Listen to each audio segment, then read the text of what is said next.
What's up, team? It's Jacob. Thanks for being patient with me. I just got back from Los Angeles, not LA proper, but actually Manhattan Beach, which is a small beach town a little bit southwest of LA proper. But it's a wonderful area. My in-laws live there, so I got a chance to go out and visit her parents for a little while. And while I was there, I was able to network a little bit, do a lot of work, but I also got a chance to sit on the beach, relax, and go watch a couple NBA workouts with different trainers and players in the area.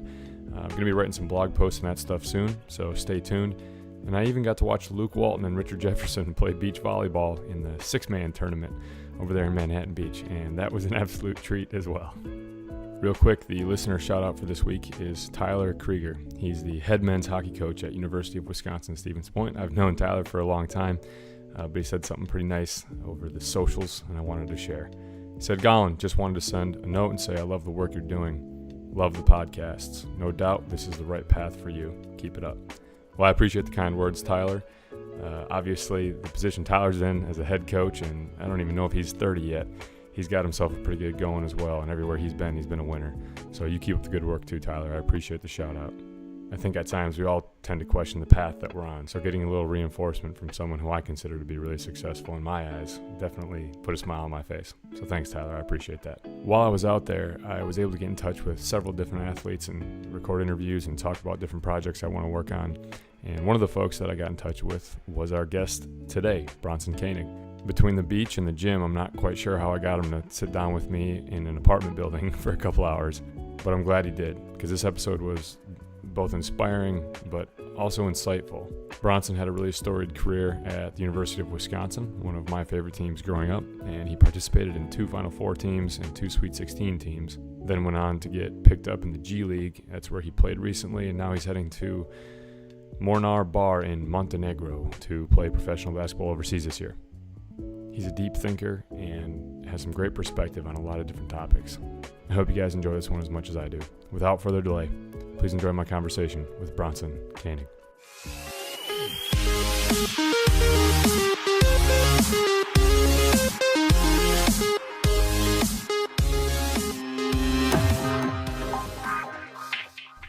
Bronson, welcome to the show.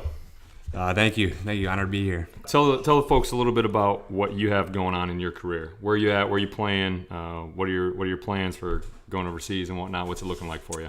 Right now, I mean, for the past 3 months of summer, I've just been living in Arizona, working out, training, doing that whole deal. And I thought I might as well finish out my last few weeks here in LA with some of the best trainers I know, just to get me ready for overseas. And right now, at this point, I'm about 99% sure I'm going to be going to Bar Montenegro to be playing over there for a team in the Adriatic League. So it's a really good league. Just looking forward to that. Cool. That's a really good league.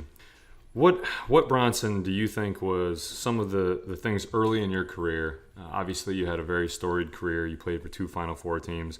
Early on, if you date back to like 8th grade or 9th grade, early in high school, what was it about you that was different than most players? What was special? What separated you from the rest of the guys you played with and played against? To be honest, I'm just a different kind of person in general, to be honest with you. Ever since I was super, super young, I always knew that I was different than everybody else. I told myself that. And I knew that I was gifted in some ways, but I didn't always know how exactly I was gifted or how to use those gifts or anything like that. But I was always just extremely, extremely, extremely competitive.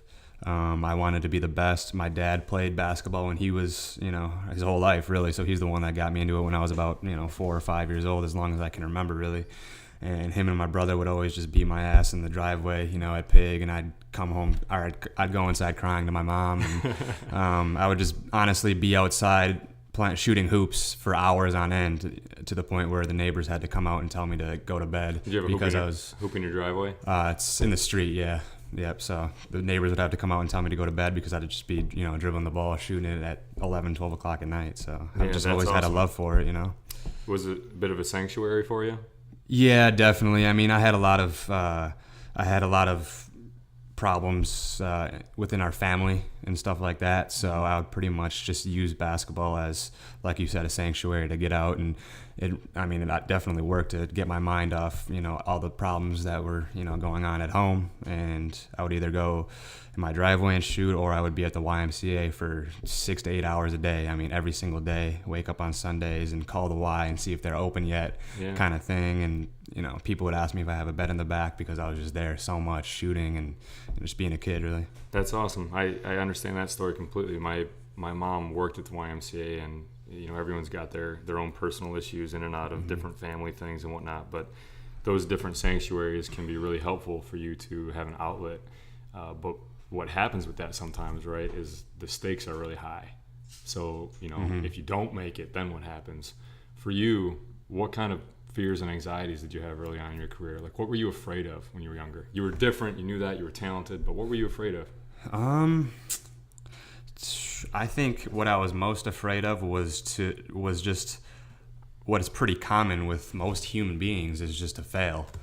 And it's interesting because a lot of people who have seen me play, say I play with such swagger and such confidence, and I've, been called arrogant, more times than I can count, when really on the inside, I haven't really been confident at all.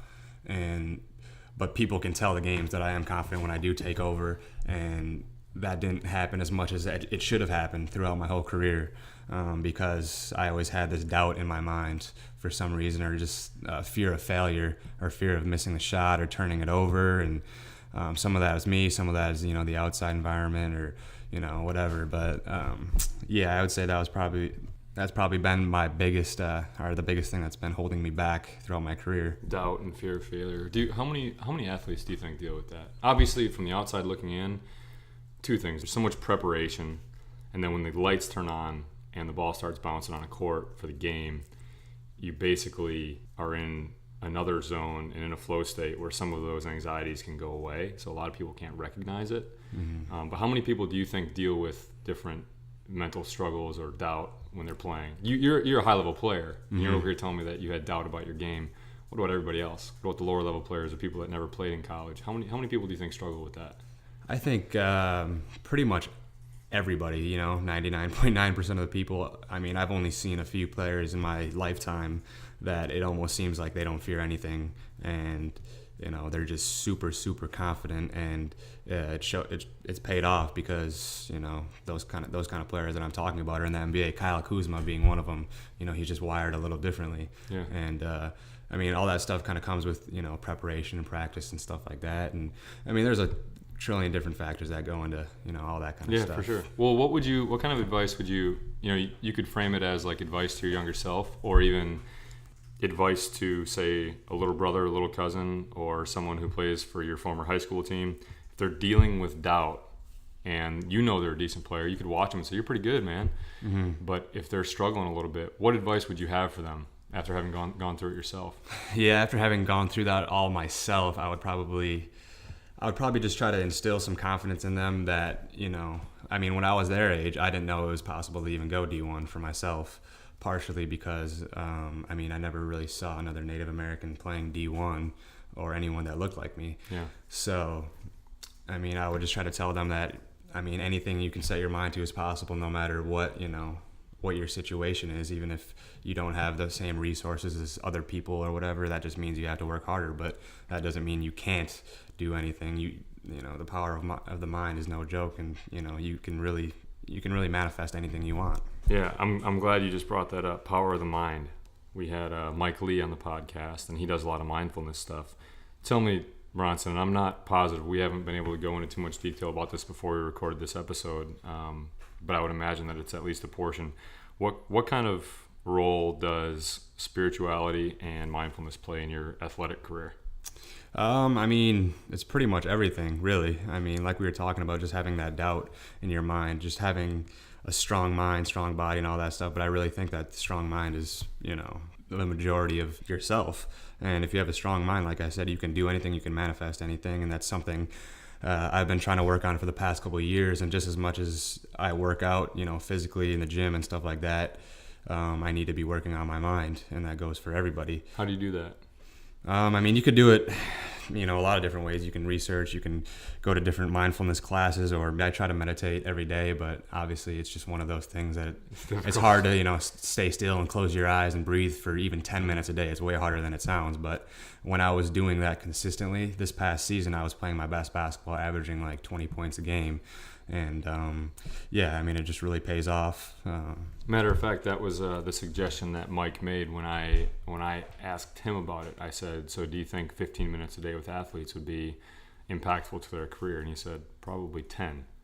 And to think that 10 minutes a day could completely change your game. You think about how hard it is to go get an hour-long workout in and how tiring that is. Yeah. Well, for those of you that haven't given it a try putting your phone away and all distractions and going and just sitting for 10 minutes and meditating. I mean, it's something that I wish I would have known earlier in my career so that I could have dealt with my own anxieties and things that I had going on. And a lot of people don't know, but that's the power in it, right? So you're listening to this. If you know that, give that a try. When did you start doing that? When did mindfulness and spirituality become a big thing for you in your career? Let's see. I've always been a very deep thinker, and I've always been a pretty spiritual person. So I've been kind of, doing that now for the past, I don't know how many years, but I've really, really gotten way more into my spirituality in this past year, to be honest with you, after graduating college and, not being the big man on campus and all that stuff, and moving to Grand Rapids, Michigan, where it snows every day and nobody knows me and I don't have a car and I'm just, sitting in my room all day, every day. You really kind of find yourself, to be honest. And as much as I hated it, it was definitely the biggest growth year for me in my 23 years. So once you have that, strong core spirituality, I guess, you're just more confident in who you are as a person, and that definitely translates directly to the court. Yeah, that's incredible. I think there's probably more people at the high levels of basketball when it comes to high major levels and programs like you played at, or in the professional ranks in the NBA, where you see at least a piece of it. Teams have like sports psychologists and stuff, and that's like at least heading the right direction. But a lot of different teams and coaches don't really take that seriously. Mm-hmm. What advice would you give to high school or college coaches that might just think that's all fluff and meaningless? What would you tell a coach who completely denounces or doesn't agree with mindfulness as a good practice for basketball? I would say they're kind of idiots. I mean, it's a tool, right? It's a skill. It's definitely a tool, and it's a game of fractions, as our strength coach, Coach Helland from the Chicago Bulls, he was with them for 26 years. At this level, it's definitely a game of fractions, and you got to take every single edge you can get. And something as big as mindfulness, and your mind is everything. So, I mean, like we talked about before, you're working out in the gym or lifting weights for an hour, 2 hours, and meditating for 10 minutes can be just as, if not much more, impactful, in my opinion. So, That's good advice. Speaking of advice, I think, Bronson, you'd be a tremendous mentor to younger players yourself, and so that's something that if you wanted to speak on as advice you could give to other people that are mentors or players that have been through it, please do. But then on the flip side, talk about different mentors or heroes that you've had and what kind of role they've played for you. I was kind of a troublemaker when I was growing up, so I would get in quite a bit of trouble, and I would always have people on my ass about you need to be doing this, you need to be doing that, and I think it was 6th grade I was recruited to play at Aquinas High School in lacrosse, and he was the assistant coach then, and he's basically like my second father now, and I definitely have him to thank, because if it wasn't for him, then I don't know where I would be right now. What was his name? Dave Donarski. He's actually the girls head coach at Lacrosse Aquinas now. So he just mentored me a lot and taught me a lot, and I was very, very antisocial when I was a young kid. Like, you couldn't get me to talk to anybody at all, and he really kind of got me to break out of my shell and just be a nicer, better person. He would always tell me to say hello to somebody who walks by me in the hallway at school, when I would never have thought about doing that in my life. So from on a personal level, what did Dave do that helped you, maybe from the standpoint of the struggles or anxieties that you had early on, with your doubt or confidence? Can you think back to situations or things that Dave said that really helped you along the way? I mean, he would always just instill in me that I was the best player in the state, really, and that I could pretty much get anywhere on the court that I wanted to, even though, like I talked about before, I kind of had that doubt about myself, and we would obviously get in the gym together and go through, repetitions on this or that, and watch film together and see how I can kind of instill that into the game. And just him pretty much being there and telling me, just reinforcing the fact that, I'm the best player in the state, I'm the best shooter, and all that kind of stuff. After a while, I started to believe it, and obviously it paid off. Yeah, absolutely. We're going to shift gears a little bit here, Bronson. Let's talk Badger basketball. Let's talk Wisconsin. I'm a Wisconsin guy. Would have loved to play there myself. Wound up taking the mid-major route, but you got a chance to play for the home state, and you were part of two Final Four teams and one Sweet 16 team. 2 Final Fours, 2 Sweet 16. Oh, yeah. Wow. Should have been 2 Elite 8, but that's all right. Should have been 1 national championship, too, and I was there for that. You guys got robbed. That's all right. We won't talk about that too much. We won't talk about that, but it's all right. But no, that obviously, compared to 99.9% of college basketball teams, especially at that level, that's a tremendous feat that you guys were able to win so many games and go so far in the tournament. What was the dynamic of that team like? You have several pros on that team, but somehow you were able to play a pretty composed style of basketball, and there wasn't, at least from the outside looking in, too many egos that got in the way. And of course, the locker room, so you might know otherwise, but what was it that allowed all of you guys with as much talent as you had to play together on the court? Yeah, you got to give credit to Coach Ryan, just the style of recruiting that he has, and he always said that he likes to recruit players that have more questions than answers, and that's kind of what we had. We had a bunch of Midwestern boys that knew how to play together, play together in AU and high school and stuff like that, so they knew how to play as a team. And we all just it was kind of just a very fortunate situation. We all meshed perfectly. We didn't care who was getting we didn't care who was scoring or getting the assist or whatever. We just cared about winning. So Josh Gosser was pretty much the epitome of that. He just played D, hit open shots, and didn't care who the hell got the credit. And that's kind of how we all were. And we beat Kentucky, who had I don't know how many McDonald's All-Americans. So that's kind of the formula to do that. Yeah, I was there at that game, and that was the Final Four game before the title, right? Yep, that was basically the national championship game. We'll call it that, since our road was definitely way tougher than Duke's. But no, that was too far into that. That was a tremendous game. That was a tremendous run in general. The fact that you guys had a lot of players in your team who have now proven they can compete at the highest level, but were not All-Americans coming out of McDonald's All-Americans coming out of high school. Mm-hmm. What did that mean for your team and for the program, having a bunch of guys that may have been, at least at that level, considered underrated? Did you guys play with a chip on your shoulder because of that? Yeah, definitely. I think I saw a tweet that Kentucky had like 9 or 10 McDonald's All-Americans and Wisconsin at 0. So we kind of just used that as motivation. And like you said, just had that chip on our shoulder that we knew, especially from the year before when they beat us in the Final Four on that buzzer beater. Yep.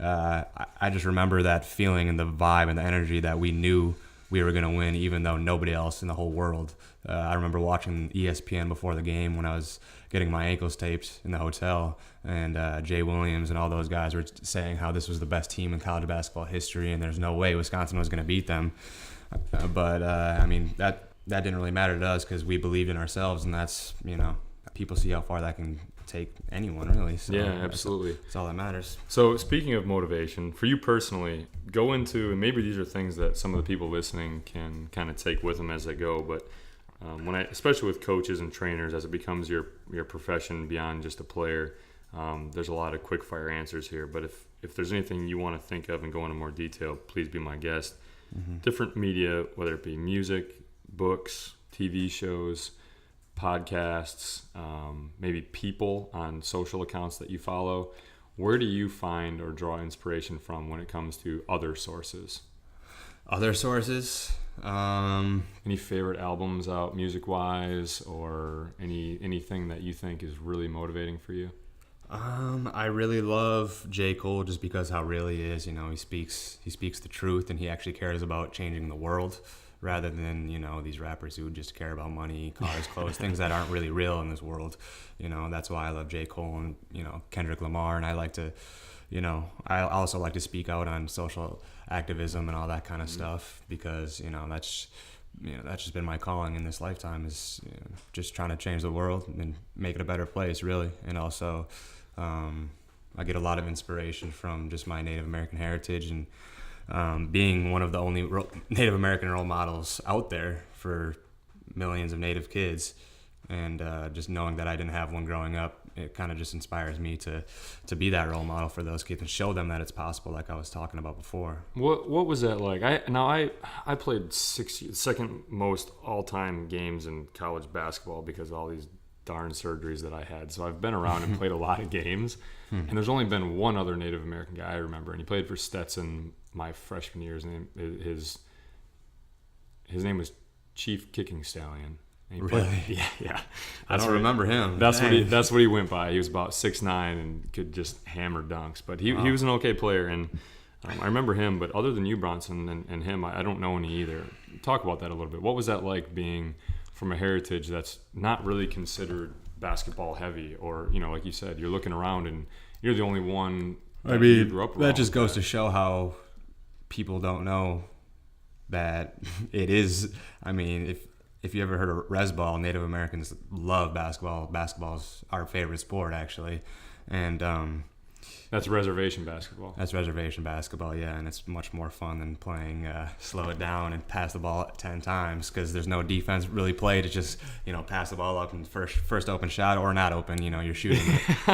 But, I mean, like I was talking about before, just not having any Native role models really inspired me to be that role model, but also it has given me the opportunity to go all around the country to different reservations and actually see the talent for myself, which college coaches aren't seeing, and these kids that play Rez Ball and these Rez tournaments around the country aren't getting the exposure that they deserve, because I went to the United Tribes Technical College this past summer to do a little speaking engagement and a camp and stuff like that, and I think probably 70% of those kids could have played high-level D2 or D1. Wow. Because they were doing some things that I had never seen before because I played AAU, so I didn't play Rez Ball or anything like that, so I didn't really know what to expect. But these were all just incoming freshmen, and they were really drop-step windmill dunking, full speed transition, English off the glass, floaters, everything. Like, we have so much talent that nobody knows about or sees.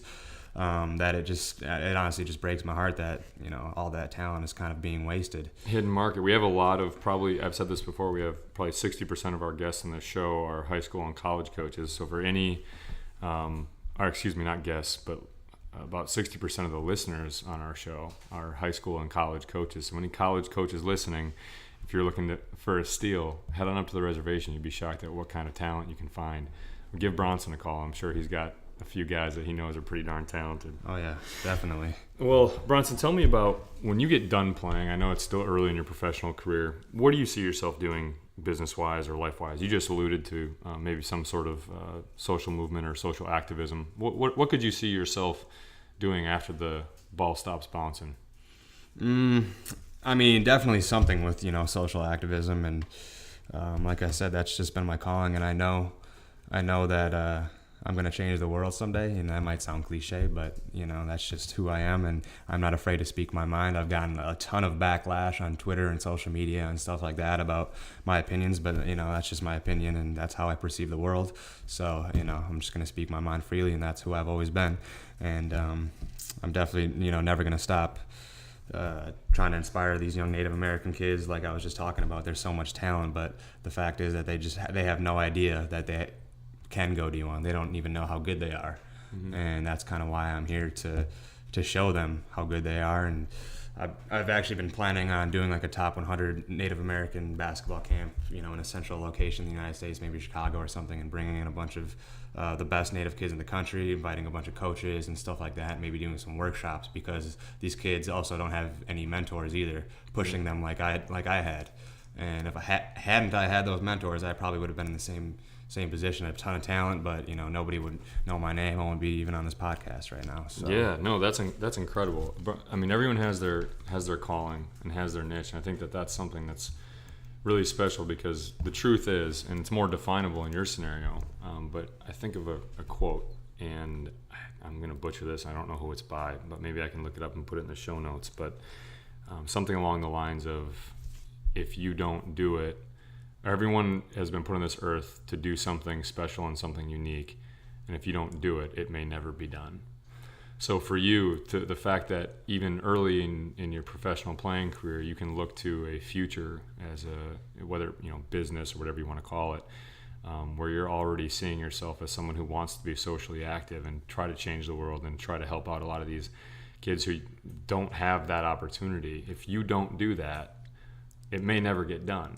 And that's pretty much the message I speak when I go, or I get requests to speak all over the country on different reservations and colleges and stuff like that. That's pretty much the message I say every single time, is that everybody has a gift, everybody has divinity within them, and it's pretty much just up to us if we want to use that gift or not.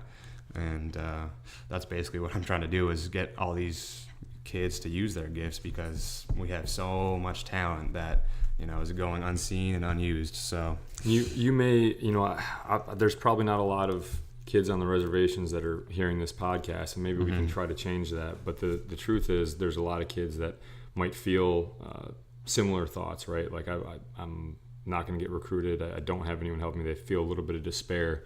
Along those lines, what kind of advice do you give those kids? You want to help them, obviously, and people should, but what would you tell them? I mean, I've always been real, and I've always prided myself on, being real and not sugarcoating anything. And, if they're not good, I'm going to tell them, you're not good enough to play D1. You're not good enough to play D2, or, basketball is, probably just going to be a hobby for you. And you have to come to accept that, because we all have to come to accept whatever our paths are, and nothing happens by mistake. And, nothing happens by mistake. So you just have to learn to accept all that really is. You just have to have faith in that, the Creator has your back, and that if you just, try to live the right way, then good things are going to happen. Do the best with the hand you're dealt, right? Exactly. And make the most of it. That might sound cliche, but that's just what it is. That's exactly what it is. Let's talk about, real quick here, we only have a few more questions, but let's talk about player development, right? When did it click for you that you knew you could be a high-level player, and what sort of adjustments did you make? You talked about going to the YMCA and whatnot. What did it look like for you when you made your biggest strides when it comes to player development?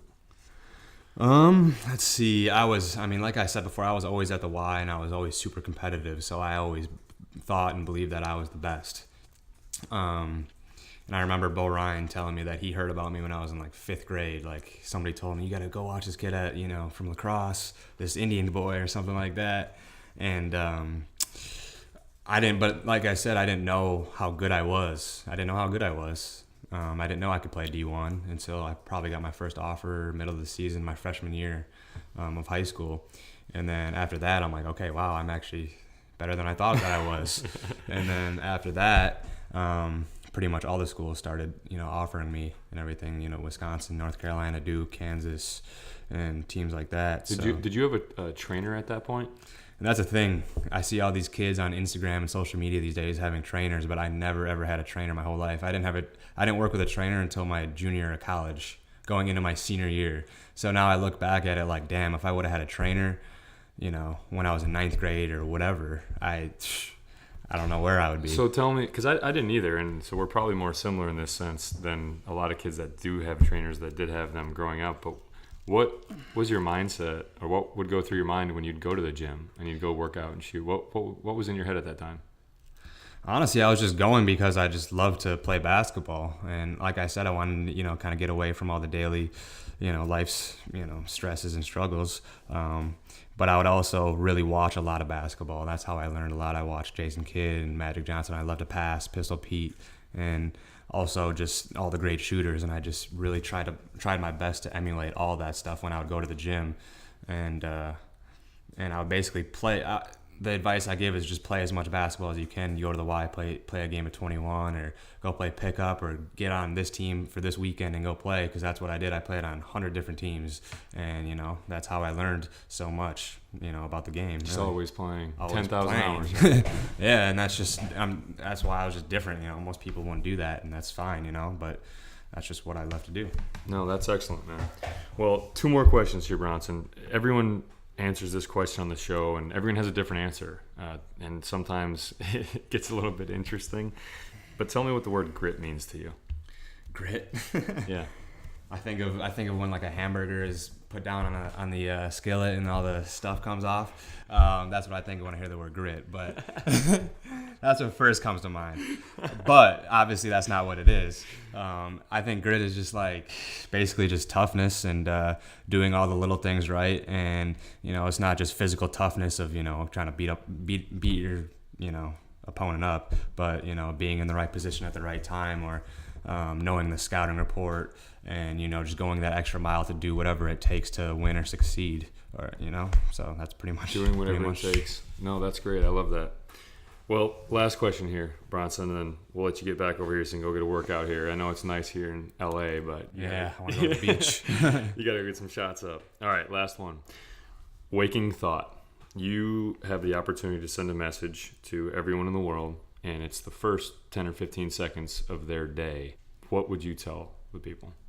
Everybody in the world? Mm-hmm.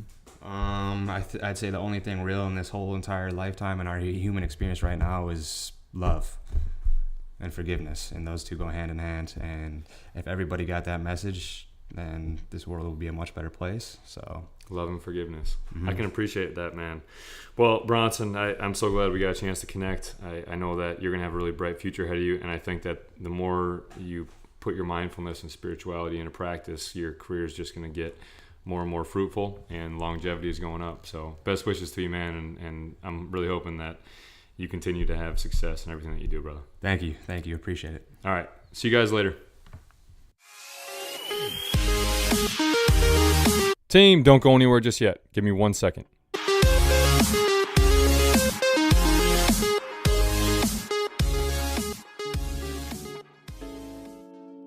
This will be brief. Number 1, thank you so much for tuning in to another episode. It means the world to me that you're taking the time out of your day and you see value in our show. So I'm going to continue to improve and continue to bring you good guests that are inspiring and that are willing to share their stories with you so that you can learn from them. Second thing, if at any point you have a suggestion, please feel free to reach out. My email is Jakob, Jakob, @myc.team.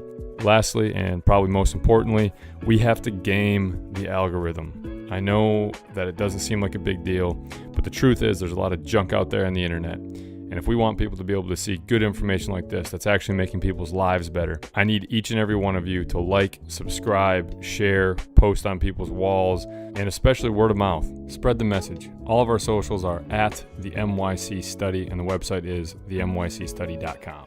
You know, tell your friends, tell your coaches, tell your teammates to go ahead and check out the MYC Study. I think that there's a lot of great information and wisdom that these guests have been bringing people, and it's only going to get better because I'm going to continue to grow as a host as well. So all of you that are part of this MYC community, go forth and master your craft. I'll see you guys next week.